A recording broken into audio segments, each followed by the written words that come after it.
हमें अपने आप को अगर हम लिमिट कर देते हैं उस रोट लर्निंग तक, तो फिर हमारा जो पूरा पर्पस है एजुकेशन का वो डिफीट हो जाता है। जैसा कि अभी तक होता आ रहा था, बच्चों को क्लास में रटवा दिया है। हम सभी ने जो क्लासेस में पढ़ा है वो कैसे पढ़ा है, तो भाई 4 क्वेश्चन लिखवा दिए, 5 क्वेश्चन एक्सरसाइज के लिखवा दिए, उसके आंसर रटवा दिए और एग्जाम में भी वही आ रहा है। जैसे कि हिस्ट्री जब मैं पढ़ाता हूं तो हिस्ट्री को कई बार बच्चों को लगता है कि हम क्यों याद करें कि 1857 में क्या हुआ था।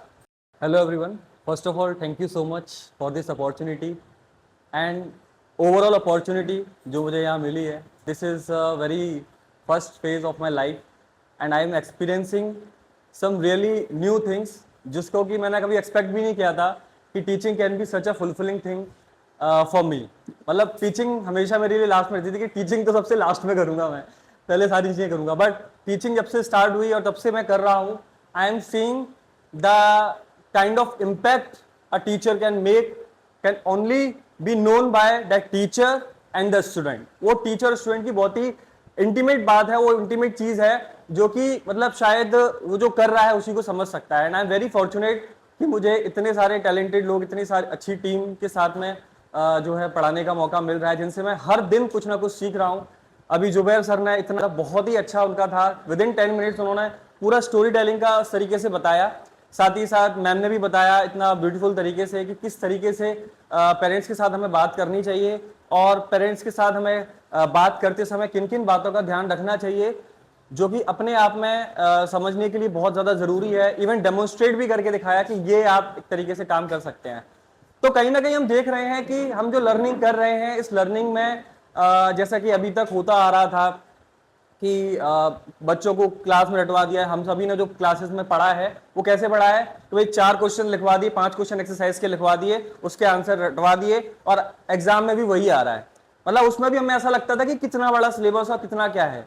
बट जैसे जैसे हम एजुकेशन में आगे बढ़ते जा रहे हैं, वैसे हमें पता चल रहा है कि उस एजुकेशन का एक्चुअली में कोई मीनिंग नहीं है।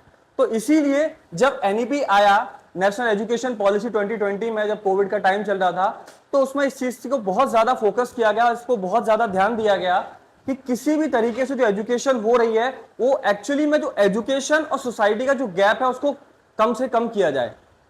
तो इसके रिगार्डिंग एक बहुत बड़े साइंटिस्ट हुए हैं ब्लूम करके, तो उन्होंने एक पूरा इसका स्ट्रक्चर बनाया था कि जब भी एजुकेशन दी जा रही है, जब भी क्या कहते हैं, किसी भी तरह की नॉलेज डिसमिनेशन हो रहा है, जो पेडागॉगी है वो कहीं ना कहीं केवल एक लेवल पर लिमिट ना रह जाए, वो रिमेंबरिंग तक ना रह जाए, वो उसको आगे और लेवल पर जाए। और आगे लेवल पर जाने से क्या बेनिफिट होगा कि जो बच्चा जो भी कुछ पढ़ रहा है वो केवल क्लासेस को क्रॉस नहीं कर रहा है, एक्चुअल में उसकी लाइफ में भी इंप्रूवमेंट हो रहा है, डेवलपमेंट हो रहा है ना। एक जो टर्म होता है डेवलपमेंट, तो बच्चे का डेवलपमेंट कैसे होता है, तो इस रिगार्डिंग ब्लूम्स टैक्सोनॉमी इस बारे में बात करती है। तो यूजुअली हम देखते हैं कि रोट लर्निंग का एक तरीका होता है कि जानकारी को दिमाग में स्टोर करना। और आज के समय में मतलब जब से एआई आया है, मैं समझता हूं ये चीज सबसे ज्यादा रिडंडेंट हो चुकी है, केवल rote learning. Rote learning is important, I am not saying rote learning is not important, but limiting ourselves, हमें अपने आप को अगर हम लिमिट कर देते हैं उस रोट लर्निंग तक, तो फिर हमारा जो पूरा पर्पस है एजुकेशन का वो डिफीट हो जाता है। जिस वजह से बोल रहे हैं कि जैसे कि कोई सरकारी का एक बड़ा अच्छा सा वो दिखाया गया है कि वहां पे फाइलें पड़ी हुई हैं, इसी तरह हमारे दिमाग में भी हम रट लेते हैं चीजों को, फाइलें पड़ी रहती हैं, उसका कोई बेनिफिट नहीं होता है। शिक्षक बोलता है और छात्र सिर्फ सुनते हैं, which is a passive state, और उस लर्निंग का कोई भी बेनिफिट नहीं होता है। फिर इसके बाद हम देखते हैं एक्टिव लर्निंग जब होती है तो बच्चों का दिमाग चलता है। तो वो कैसे पॉसिबल है, with the help of questions, with the help of quizzes, with the help of हम उसको खुद बोलें कि अच्छा ये चीज हुई है, इसको आगे कैसे हो सकता है। हम कोई भी चीज बता रहे हैं, उसका लाइफ में प्रैक्टिकल यूज क्या है, आप कैसे इस चीज को अपने घर पे इस्तेमाल करें। जैसे कि हिस्ट्री जब मैं पढ़ाता हूं तो हिस्ट्री को कई बार बच्चों को लगता है कि हम क्यों याद करें कि 1857 में क्या हुआ था।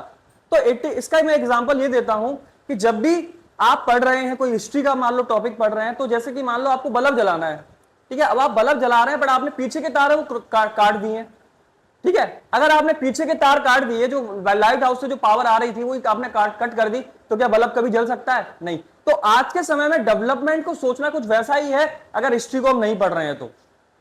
Without knowing our roots, without knowing history, we cannot develop ourselves further because history repeat itself। अगर हम उससे लर्न नहीं करते, वही गलतियां हम फिर बार बार करते रहते हैं। तो ये एक एग्जांपल है। इस तरीके से क्या होता है, बच्चे का जो फोकस होता है वो एप्लीकेशन, एनालिसिस और क्रिएटिंग पे होता है। एक्टिव लर्निंग एंड हॉट्स यानी कि हाई ऑर्डर थिंकिंग स्किल।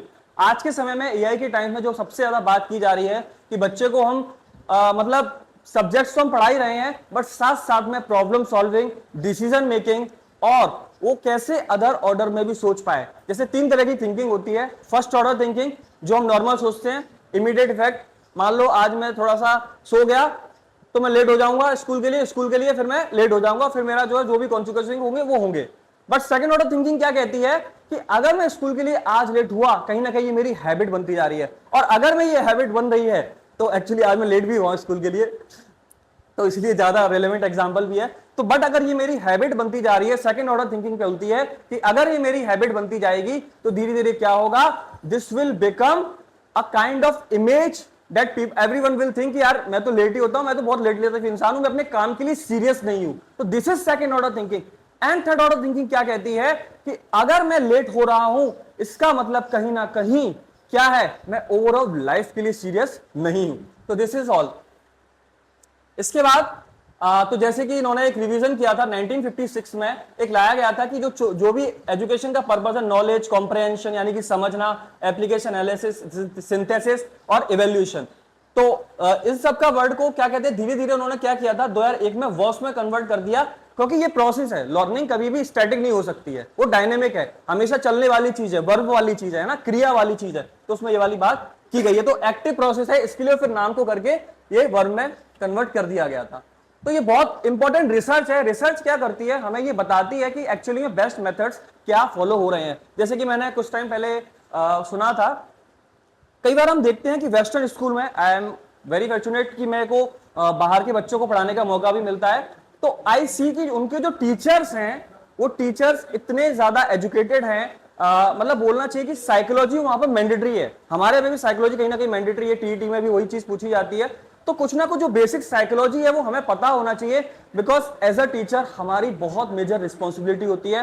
वो स्टूडेंट जो भी चाइल्डहुड जो फेस कर रहे हैं, अगर आपने उनको अच्छा एक्सपीरियंस दिया तो वो लाइफ टाइम वो उनके साथ में रहेगा, और हमने उनको अच्छा एक्सपीरियंस नहीं दिया तो वो कहीं ना कहीं ट्रॉमेटाइज इतना ज्यादा हो जाता है। जैसे मैम ने कहा कि मैंने अगर बच्चे को सबके सामने बता दिया होता तो वो ट्रॉमेटाइज हो जाती वो बच्ची, और बहुत ज्यादा उसको फियर बैठ जाता, और वो लाइफ टाइम वो फियर रहता है। एंड बड़ी इंटरेस्टिंग बात यह है कि इतना आज थेरेपी का कल्चर चल रहा है, ठीक है, तो थेरेपी के कल्चर में ऐसा, क्योंकि मेरा सब्जेक्ट भी साइकोलॉजी है, तो कहीं ना कहीं उसमें देखने में आता है कि सबसे पहले वहां जो हटाया जाता है वो है चाइल्डहुड ट्रॉमा।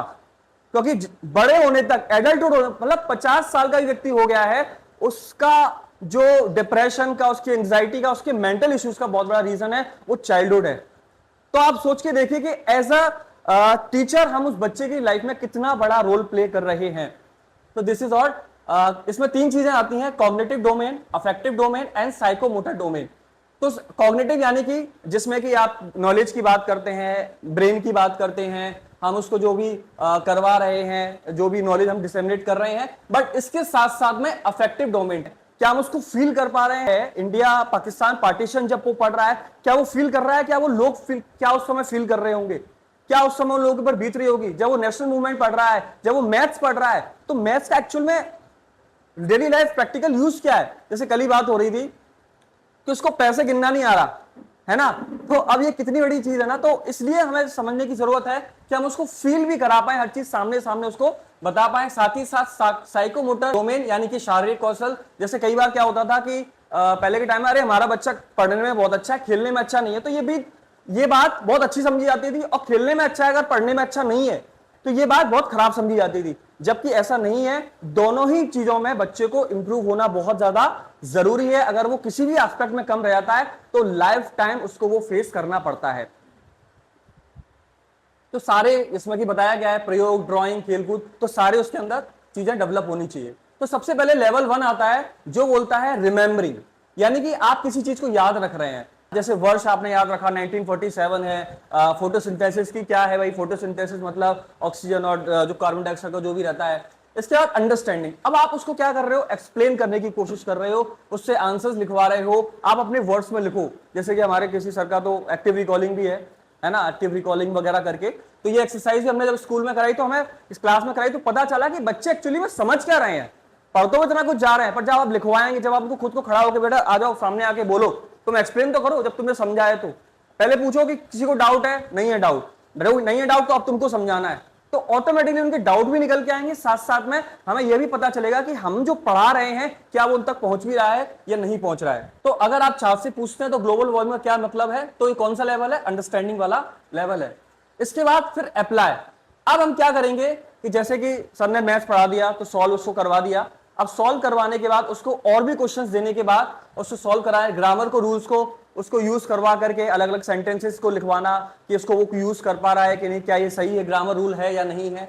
इसके बाद अब इसके ऊपर लेवल आता है ब्रेकिंग इट डाउन, कंपैरिजन करवाना कि अच्छा आपने ये पढ़ा था ये टॉपिक, अब ये टॉपिक भी आपने पढ़ा, इन दोनों टॉपिक को कंपैरिजन कीजिए, इन दोनों सब्जेक्ट को कंपैरिजन कीजिए। अगर आप पॉलिटी पढ़ रहे हैं, ज्योग्राफी कर रहे हैं, तो इन दोनों जो सब्जेक्ट है इनका क्या क्या एस्पेक्ट है इसको आप कंपैरिजन कीजिए। अगर सॉइल का एक ज्योग्राफिकल एस्पेक्ट है तो अब उनसे हम पूछेंगे कि इसका पॉलिटिकल एस्पेक्ट क्या है ना। तो जैसे कि सेफ सॉइल करके अभी एक रिसेंटली सदगुरु का एक कैंपेन चला था, तो वो क्यों चला था, तो वो कहीं ना कहीं उससे हम एनालाइज वगैरह भी करवा सकते हैं। इसके बाद चलते हैं इवैल्यूएशन। अब आपने उनसे कंपैरिजन करा लिया, आपने उनसे सारी चीजें करा ली, अब कंपैरिजन के बाद उन्हीं को हमें डिसीजन मेकिंग भी सिखाना है। एंड डिसीजन मेकिंग हाउ, हम उनको बोलेंगे कि अब आपको जज करना है क्या प्लास्टिक पर पूरी तरह बैन सही है, या हमने बोला कि सेफ सॉइल अगर चल रहा है कैंपेन, क्या ये सही है, क्या गवर्नमेंट ये पॉलिसी लेकर के आ रही है, क्या ये सही है। हमने जो भी चीजें पढ़ा रहे हैं, भारत जो आजाद हुआ था, आज हम जिस तरीके जिस हालात में हैं, क्या हमारे कॉन्स्टिट्यूशन मेकर्स ने क्या यही सोच के भारत को आजाद किया था, तो क्या ये सही है, कितना सही है कितना गलत है। तो अब बच्चों का खुद का क्या होगा, एक evaluation skill, critical thinking develop होगी, जो कि हमारे सर ने भी, जुबैर सर ने भी बताया था कि स्टोरी टेलिंग का पर्पस एक कहीं ना कहीं उनके अंदर क्रिटिकल थिंकिंग को भी डेवलप कराना है। अगर क्रिटिकल थिंकिंग बच्चे की डेवलप नहीं होती है तो it is very sad to say but we fail as a teacher. तो ये बहुत जरूरी है और इसीलिए हमें जरूरी है कि हम उसको इवैल्यूएशन भी करना सिखाएं साथ ही साथ। अब इसके बाद जो सबसे इंपॉर्टेंट चीज आती है वो है क्रिएशन। और वो क्रिएट क्या करेंगे, वो क्रिएट वही करेंगे जो उन्होंने अभी तक चलते चलते पढ़ा होगा। तो क्रिएशन कैसे हो सकता है, जैसे कि एआई का यूज करके जो उन्होंने बोला है, हाईएस्ट लेवल पर हम जाकर के उसके वो कुछ प्रोजेक्ट क्रिएट करके ला रहे हैं, उसका वो प्रैक्टिकल लाइफ में कुछ हम कैंपेन वगैरह उनसे करवा सकते हैं। जैसे कि प्लास्टिक बैन का हमने कैंपेन कराया, तो हमने बोला कि अब आपने आसपास जो भी प्लास्टिक है, कोई प्रोजेक्ट आप करवा सकते हैं कि भाई प्लास्टिक का इस तरीके से आप डाल रहे हो कि नहीं, कचरे को अलग करवाना हम उनको सिखा सकते हैं। तो वो क्रिएट करना उसका मीनिंग हो सकता है। तो जैसे कि इसमें क्वेश्चन भी पूछा गया है कि एनईपी 2020 पर अपनी राय दें और उसे जस्टिफाई करें। तो इस तरीके से उनकी डिबेट डिस्कशन लेवल्स भी सारे बहुत ज्यादा इंप्रूव होते हैं। तो ये एक चीज है। तो इसमें जो सारी लेवल्स जो भी हमने पढ़ी, सबसे पहले क्या आता है, फर्स्ट लेवल जो सरफेस लेवल है, रिमेम्बरिंग, उन्होंने याद किया कि भाई क्या है ये चीज, क्या है क्लाइमेट चेंज, क्या है ना, हिंदी में कोई टॉपिक पढ़ रहे हैं तो वो क्या है। इसी के बाद फिर उन्होंने अंडरस्टैंडिंग, अंडरस्टैंडिंग उनकी कैसे हुई, जैसे कि डॉक्यूमेंट्री एग्जांपल दिया गया, तो जो भी हमने पढ़ा था अंडरस्टैंडिंग के हिसाब से वो किस तरह समझ पा रहे हैं। तो एक्चुअली एआई वाली बात भी मुझे याद आ गई कि एआई वाला भी मेरा टॉपिक था, कैसे प्रॉम्प्टिंग हम दे सकते हैं। तो प्रॉम्प्टिंग में हम इन सारे फोकस चीजों को फोकस कर सकते हैं कि कैसे पहले हमें बच्चे को, अगर मान लो एक हम वर्कशीट बनाते हैं, अब उस वर्कशीट में हम क्या करेंगे, एक सिंपल टेस्ट लेंगे जहां पर डेफिनेशन बेस्ड टेस्ट होगा।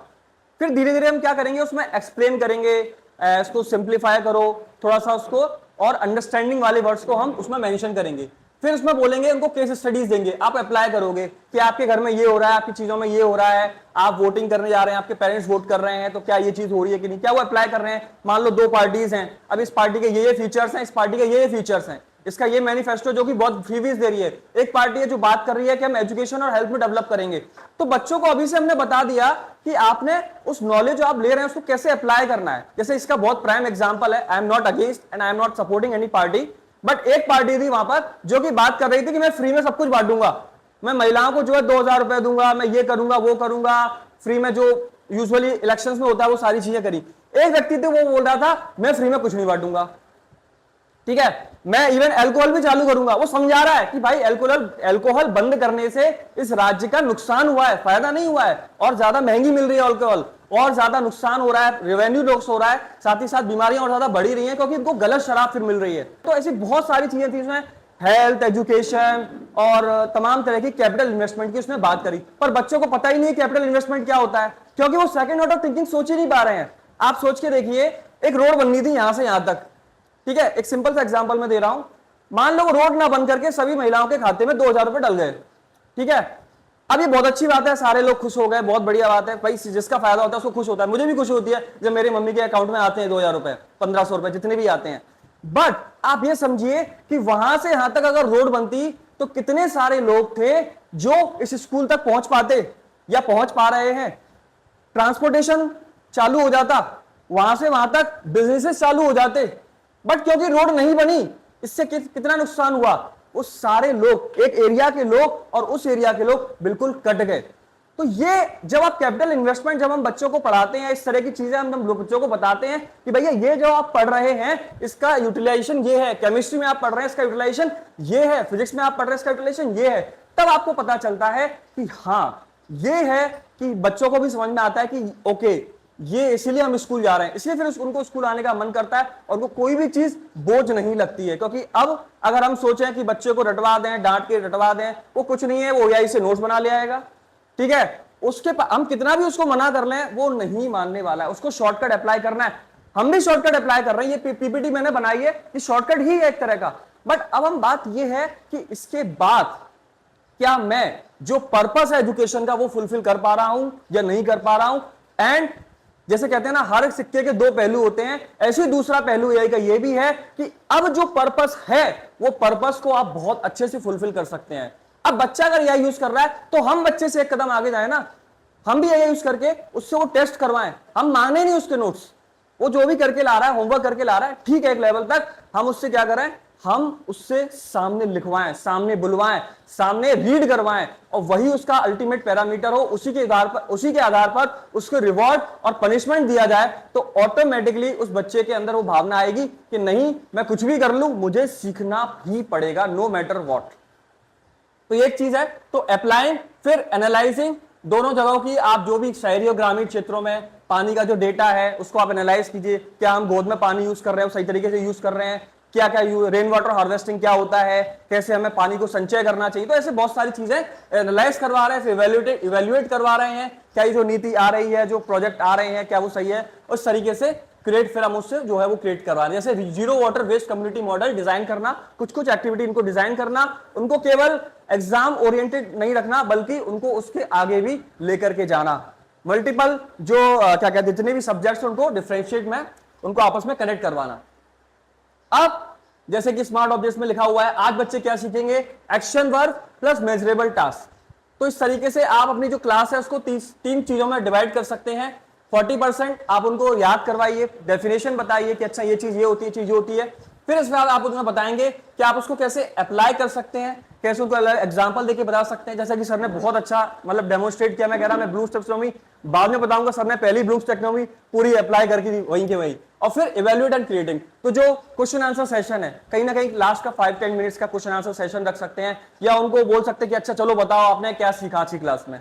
तो ये बहुत ज्यादा जरूरी है जो उनको पता होना चाहिए। तो इसके बाद modern context, digital Bloom's and AI tools, ठीक है। अब रिमेंबरिंग, जैसे पहले भी बोला जाता था कि इन्फॉर्मेशन तो आप कितना भी रख लीजिए, गूगल पे एक लाइन पे मिल जाएगी, उसके लिए क्या जरूरत है। तो वो भी बात है कि एआई भी अब गूगल से ही सारा डेटा ले रहा है, बट क्या जरूरत है कि क्या अंडरस्टैंड और अप्लाई कर पा रहे हैं कि नहीं, एनालाइज एंड इवेल्युएट कर पा रहे हैं कि नहीं, क्या प्रॉम्प्ट को वो गलती ढूंढ पा रहा है कि नहीं। जैसे कि अगर मान लो एक तरीका है कि हम बच्चे को बोलें कि भाई तू एआई यूज मत कर, और दूसरा तरीका ये हो सकता है, क्योंकि हम हर एक बच्चे के पास नहीं जा सकते हैं, वो कुछ लिखे अपना और उस लिखे हुए को एआई से इवेल्युएट कराए, एआई से इवेल्युएट करा करके फिर वो अपने देखे कि क्या क्या गलतियां उसने की, क्या ग्रामेटिकल मिस्टेक की, और उसको कुछ सीखे। तो अगर कोई बच्चा सच में सीखना चाहता है तो उसके लिए कितना बड़ा टूल उसको मिल चुका है। इवन आज हम देख रहे हैं कि कई सारे देशों में एआई धीरे धीरे मैंडेटरी हो रहा है। कल मैं अभिषेक सर को एक पेपर भेजा था, तो क्लास 10th में ऑफिशियली आर्टिफिशियल इंटेलिजेंसी का पेपर है, वेदर वी कंडक्टेड और not, it's a different point, it's a different matter. But हाँ, सरकार भी चाहती है कि एआई एज अ सब्जेक्ट पढ़ाया जाए, बच्चों को समझें कि एआई एक्चुअली में क्या है, फिर उनको जो है टूल्स वगैरह बनाना सिखा सकते हैं। तो आजकल हम देख रहे हैं कि जिन लोगों को चीजें पता है ना, आजकल वो बहुत बड़े बड़े बिजनेस क्रिएट कर रहे हैं।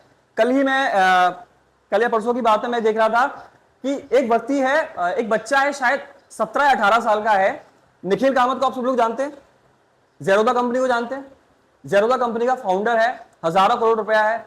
जो आपने बिग बास्केट का नाम सुना है, किशोर बिरयानी नाम है, किशोर बियानी नाम है उनका। तो इन दोनों ने मिलकर एक फंड चलाया जिसमें कि वो हर एक को 4 करोड़ रुपए एज अ सीड फंडिंग दे रहे हैं। तो वो 18 साल का 17 साल का बच्चा है, वो 4 करोड़ की फंडिंग लेके बैठा हुआ है। अब आप सोच के देखिए, why? Because of AI. AI की हेल्प से वो हर चीज अपने हिसाब से सीख ले रहा है और बिजनेस क्रिएट कर रहा है। अल्टीमेटली बिजनेस का अल्टीमेटली सेंस समझ रहा है कि बिजनेस होता क्या है। तो वो सारी चीजें हैं।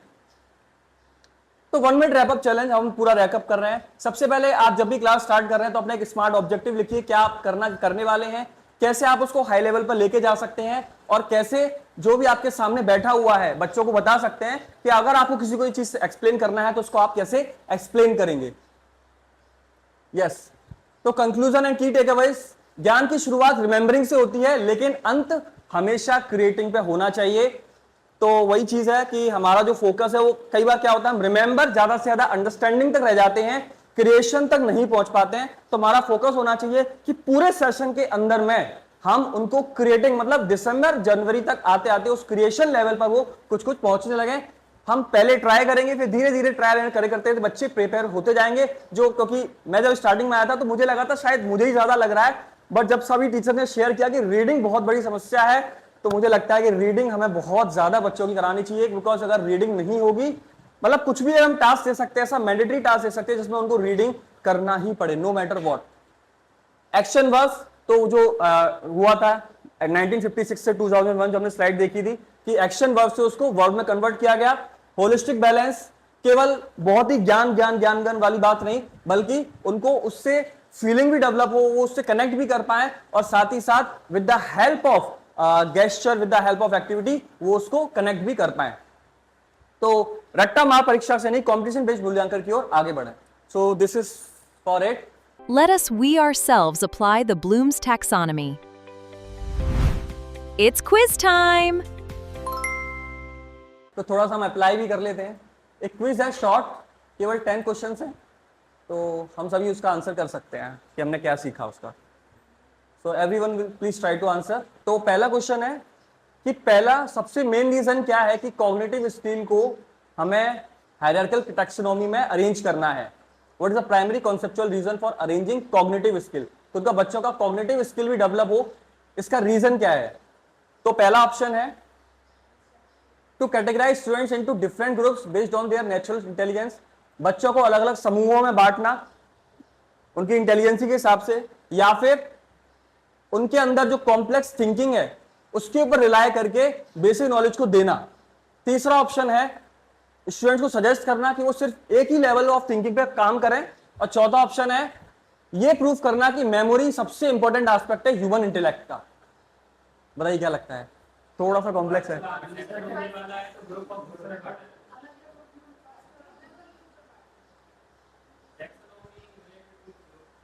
हिंट भी देख लेते हैं, हिंट क्या है इसकी। मैंने भी नहीं किया, मैं भी आप लोगों से शादी कर रहा हूं। Think about how a building requires a stable base before the upper floors can be constructed. अब क्या लग रहा है? सेकंड इसलिए भी हो सकता है क्योंकि ये क्या बोल रहा है कि बच्चों को जो पहले से पता है आप उसके बेसिस पर डेवलप कीजिए।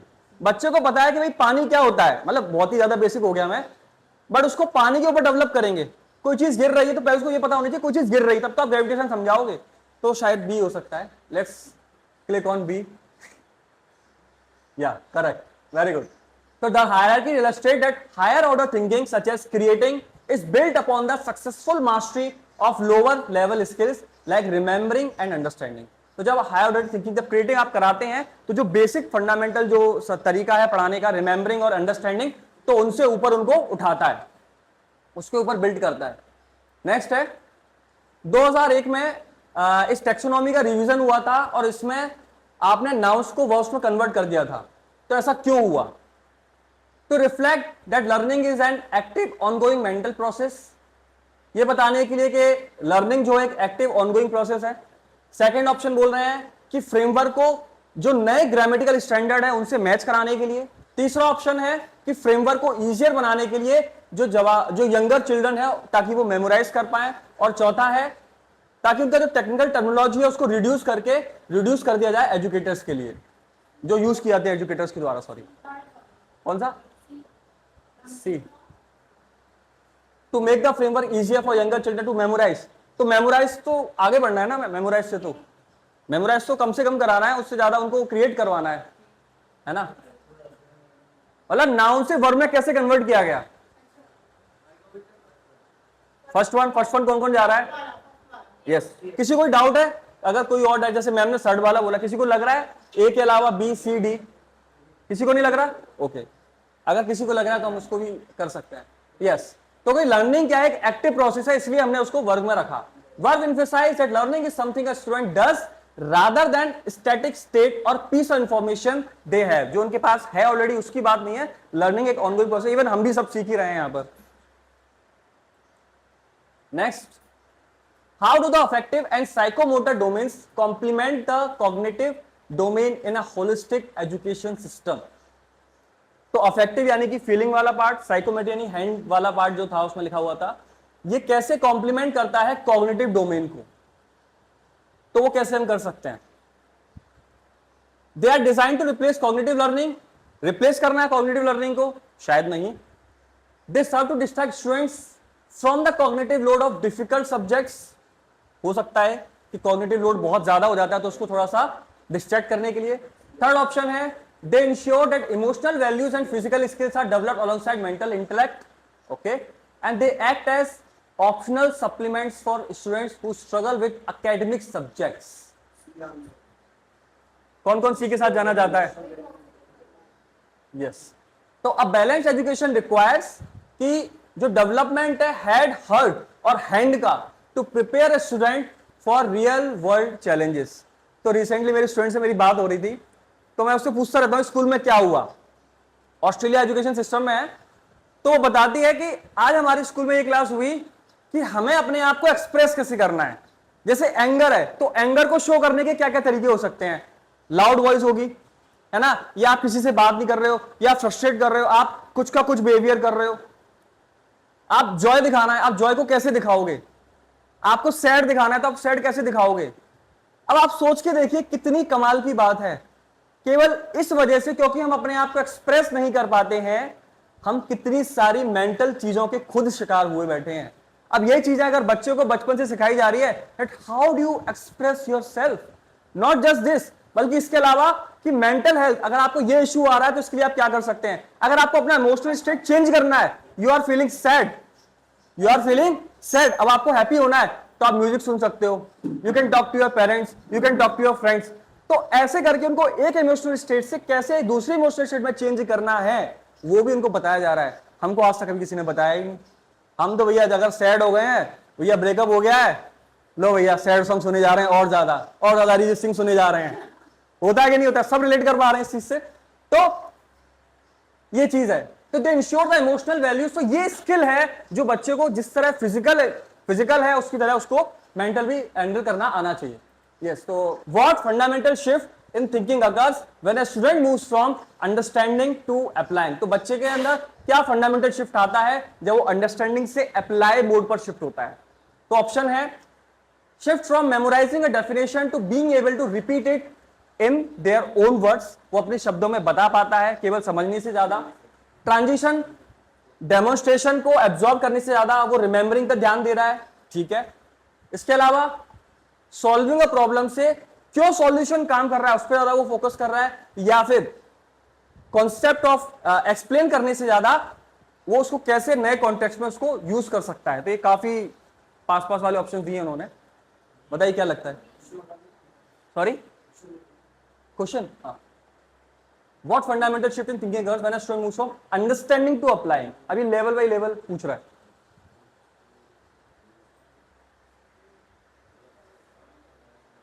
अभी सोच पा रहे हैं sir? Yes yes C okay, hint भी देख सकते हैं। Think about the difference between explaining a bicycle work, हाँ, actually riding to a new destination. I guess C होना चाहिए, डी होना चाहिए, डी। क्या लगता है सभी किस पर जाना चाहेंगे? A B C D? चलिए सी पे क्लिक करते हैं। डेमोक्रेसी गलत है। इसलिए हिंट में जो था ना, वो जो क्रिटिकाइन है ना सारा दिन उसमें वो क्रिटिकाइन सीधा फैक्ट है, क्रिटिकाइन दोनों से इवैल्यूएट कर रहा है। यस यस यस, यार जो ट्रांजिशन है वो न्यू कॉन्टेक्स्ट पे लेके गया है। तो वो क्रिटिकिंग को दूसरा है ब्रो। हाँ हाँ, बस 5 क्वेश्चन, थोड़े से बचे, टाइम हो रहा है। चलिए ठीक है, फिर हम इसको शेयर कर देंगे, बहुत ज़्यादा हो जाएगा। मैंने इसलिए बहुत कम क्वेश्चन करवाए, 10 क्वेश्चन तो आराम से हो जाएंगे, बट ठीक है, चीज़ें समझ में आनी चाहिए ज़्यादा कंप्लीशन से ज़्यादा। तो so that's it from my side, thank you so much. If someone wants to ask anything, please ask.